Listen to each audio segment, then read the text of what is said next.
देखिए फ्रेंड्स, मेरे घर में पीपल का झाड़ है। मैं यहीं पे पीपल को दिया करती हूँ। मैं आपको पीपल के आज उपाय बताने वाली हूँ कि आप पीपल के पत्ते तोड़ के आप हाथ में घसेंगे तो आपके हाथ पूरे शरीर की गर्मी निकल जाएंगी। और वही नहीं, आपका अगर आप उसको अच्छे से घसेंगे तो आपके जो नेगेटिव पावर होते हैं वो ख़त्म हो जाता है। क्यों? तो फ्रेंड्स, हमारे हाथ में सब कुछ होता है। हमारे हाथ में जो बोलते हैं ना, गए जन्म कई जन्म, कई हमारे हाथ होते हैं वो पूरे। इससे हमारे हम सुबह उठ के हाथ देखते हैं ना, ऐसे एक दूसरे को घस के इसी प्रकार से हम पत्ते को भी घसेंगे, हमारा भाग्य जागर। तो देखो मैं बताती हूँ कैसे करके प्रैक्टिकली आप उसे कीजिए, ठीक है। देखो, ये पत्ता है, ऐसे रखे और ऐसे ऐसे घसे, अच्छे से घसो, टूटना नहीं चाहिए, ऐसे आराम से ऐसे घसे। और इससे हमारे हाथ की सभी रेखा और हमारे सभी उंगली में अग्नि, पृथ्वी तत्व, तो अग्नि तो सब तत्व है, ऐसे ऐसे घसिए। बहुत अच्छे से गर्म, पूरी गर्मी निकल जाएगी इससे। फिर ऐसे घस के, ये कौशिक जी महाराज है ना, वो ऐसे करते हैं। उन्हें नहीं बताया कि ऐसे पत्ते को घसना चाहिए। शनिवार के दिन हम पीपल के पत्ते को छू भी सकते हैं और उनको तोड़ भी सकते हैं और दिया भी कर सकते हैं। आज के दिन पत्ते को तोड़ के ऐसे कीजिए। देखिए, ये वाला है लाल चंदन और ये वाला है सफ़ेद चंदन। सफ़ेद नहीं, स्किन कलर का है, जो हम सभी भगवान को लगाते हैं। और शनिवार के दिन, मंगलवार के दिन गणेश जी को भी लगाते हैं, हनुमान जी को भी लगाते हैं। देखो, ऐसे घसना पड़ता है। ऐसे घस के पूरा आपके घर में अगर मूर्ति है तो उनको पूरे शरीर को लगाए, उतना चंदन घिस लीजिए। फिर उसमें केसर डालिए, थोड़ा केसर की पंखुड़ी डालिए, अच्छे से घिस लीजिए। ये चंदन के बहुत सारे फ़ायदे हैं। इसको स्किन में भी उपयोग में लिया जाता है। कैंसर के पेशेंट है उनको भी दिया जाता है, क्योंकि तो इसमें एंटी कैंसर प्रॉपर्टी है, ऐसे बोलते हैं। तो उसको लेने से भी अपना कैंसर भी ठीक होता है। ये ठंडा है, बहुत ठंडा है।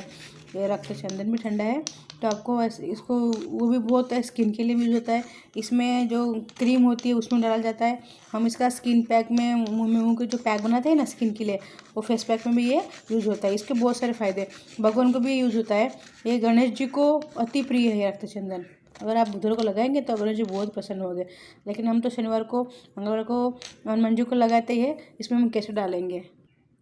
देखिए, ये केसर है, एक पंखुड़ी लेंगे केसर की, बहुत नहीं लेनी है, थोड़ी लेनी है, डाल देंगे इसमें। और फिर उसको अच्छे से और घसेंगे। ऐसे घसने से हाथ से भी अगर आप थोड़ा उसको मसल लेंगे तो वो निकल जाएगा। अच्छे से घस के पूरा इतना आप घसिए कि आपके जो हनुमान जी की मूर्ति आपके घर में है उनके पूरे शरीर को ये लगनी चाहिए। बोले तो उनकी बॉडी जितनी बड़ी है उतना ही आपको हिसाब से करना होगा।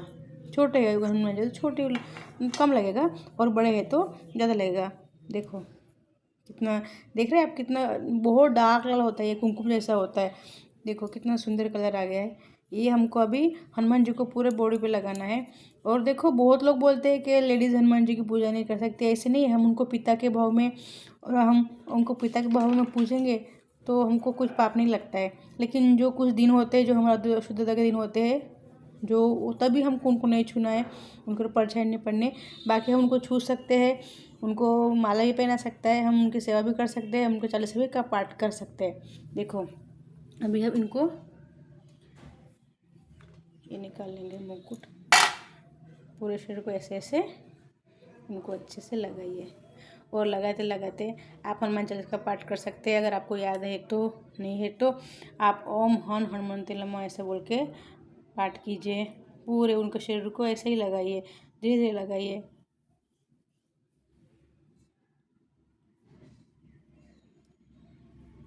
जब आप लगाते हैं तब आप ऐसा सोच रहे हैं कि हम हमारे पिता को, या हमारे एक पुत्र तो नहीं बोल सकते, वो तो बहुत बड़े हैं हमसे, लेकिन हम पिता के भाव से उनको, एक हम भक्त है, इस प्रकार से भाव से आप लगाएंगे तो आपको कुछ पाप नहीं लगेगा। आपके मन में शुद्ध भाव होगा तो पाप नहीं लगेगा। तू तो, हनुमान जी तो माता सीता के पैर भी छूते थे ना, वो तो उनको पुत्र के समान मानती थी। हम भी उनको हमारे पिता समान, या एक भक्त के रूप में हम भी उनको ऐसे लगा सकते हैं। एक हम बहुत लोग ने बोला है कि बहुत वीडियो में ऐसे बताते हैं कि नहीं लगा सकते, नहीं, लेकिन लगा सकते हैं। चालीसा का पाठ भी कर सकते हैं। पूरे शरीर को ऐसे लगा दीजिए। देखिए कितना लाल है ये। आपके घर में छोटी मूर्ति है तो आपको छोटा लगेगा, मेरे घर में बड़ी मूर्ति है तो मुझे थोड़ा ज़्यादा लगता है। मैंने पहले ही आपको बताया कि आपके पास जितनी छोटी बड़ी मूर्ति उस हिसाब से वो घस लीजिए। लगा दीजिए, पूरे पीछे के साइड से भी ऐसे लगा दीजिए, आगे पीछे उनके पैर को भी यहाँ लगा दीजिए। अभी लगा के अभी हम इनको माला पहनाएंगे। ठीक है, आप मन में राम श्री राम का मंत्र बोल सकते हैं, क्यों तो राम जी का नाम लेने से हनुमान जी तत्काल चले आते हैं। ऐसा लिखा है ना कि जहाँ राम की कथा होगी, जहाँ भी हम राम का नाम लेंगे तो हनुमान जी वहाँ तुरंत चले आते हैं। इसलिए हम राम का मंत्र भी बोल सकते हैं, मन में राम राम भी बोल सकते हैं। ऐसा मंत्र बोलते ही लगाए, मन में बोलते बोलते ही आप लगाइए। हो गया, देखो मेरा हाथ कितना लाल हो गया है, देखिए पूरा लगा दिया मैंने, देखा ये ओरिजिनल कलर है। और हनुमान जी को लाल वस्त्र और लाल सिंदूर और लाल चंदन, सिंदूर तो हम तिल के तेल में घिस के लगाते हैं मिक्स करके, लेकिन लाल चंदन और केसर जरूर लगाना चाहिए। देखो ऐसे लगा के हो गया। अभी मैं आपको माला बना के दिखाती हूँ पीपल के पत्ते की। देखो आज शनिवार है तो आज हम हनुमान जी को पीपल के पत्ते की माला चढ़ाएंगे। कौशिक जी महाराज ने बताया कि शनिवार के दिन पीपल के पत्ते की माला हनुमान जी को चढ़ाना है। ये गीले है, देखो मैं 11 पत्ते लाई, उनको धो लिया है मैंने। ये सब पत्ते को हम पोंछ लेंगे, गीले नहीं चढ़ा सकते ना, तो अच्छे से पोंछना पड़ेगा। पोंछ के फिर उनको कला में बांध के माला बनाएंगे और फिर उनको मैं आपको पहना के दिखाती हूँ। देखो मैंने इसको धोया फिर पोंछ लिया। अभी सभी पत्ते को आपको देखो, कभी भी सूखा चाहे रोली हो चाहे सिंदूर हो नहीं चढ़ाना चाहिए। कौशिक जी महाराज कहते हैं, ग्रंथ भी लिखा है हमारे। तो देखो इसको गीला कर लिया है सिंदूर को, यहाँ पे टीकी लगाइए। आप जो श्री राम भी लिख सकते हैं, आपको जय श्री राम लिखना है। अगर आपको जय श्री राम नहीं लिखना है तो आप ओम लिख सकते हैं, श्रीम लिख सकते हैं, कुछ भी लिख सकते हैं, ओम श्रीम लिख सकते हैं और राम भी लिख सकते हैं। ऐसा लिख लीजिए और फिर कला में बांध के पूरे पत्ते पे लिखिए, एक ही पत्ते पे नहीं पूरे पत्ते पे लिखना है, राम राम बोल के लिखना है। वो नहीं दिखेगा तो अब उसमें दिख नहीं रहा तो चलेगा, नहीं दिखेगा, लेकिन हमने लिखा है ना, नहीं दिखता है तो चलेगा। आप लिखिए, इसे लिखिए पूरे पत्ते पे।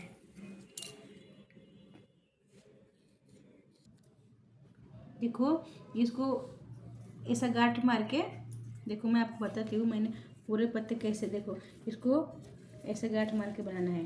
देखो पूरे पत्ते में राम लिख दिया है, नहीं दिख रहा है क्लियर से क्यों तो सिंदूर का है ना, इसलिए देखो ऐसे बनाना है पूरे पत्ते की माला। देखो अपना गांठ मार के बनाना है, फिर ऐसे हमको हनुमान जी को पहनना है। आपको 11 पत्ते ले सकते हैं, 11 नहीं मिलेगा तो 7 लीजिए, नहीं तो 5 भी चलेगा। हनुमान जी को फिर गले में पहना देंगे।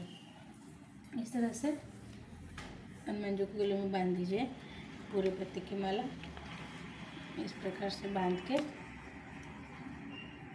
पीछे के साइड में अच्छे से गांठ मार के हो गया।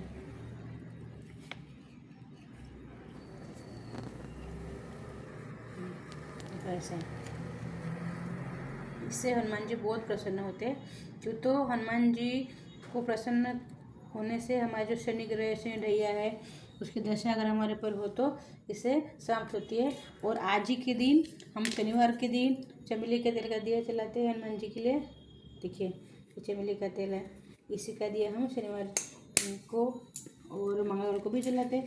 तो आपको हनुमान जी के सामने दिया जलाना है और आपको हनुमान चालीसा का पाठ करना है, उनको मुकुट चढ़ा देंगे। और ये चमेली का तेल का दिया है और हमने सिंदूर से अच्छे से लगा दीजिए। हो गया, इस प्रकार से देखो, इस प्रकार से चमेली के तेल का दिया जलाया और सिंदूर का उसको राम लिख के पत्ते पे देखिए, ठीक है ना, ओ चढ़ा दिया, हो गया। ये हनुमान जी की मूर्ति है हमारे घर में, तो हम ऐसे करते हैं। आपको भी मेरी जानकारी पसंद आती है या मेरे वीडियो आपको अच्छे लगते हैं तो आप शेयर भी कीजिए और सब्सक्राइब भी कीजिए, क्योंकि मैं जो नई नई जानकारी को देती हूँ ना तो आपको उसको पता चलेगी। जैसा मैं समझता हूँ।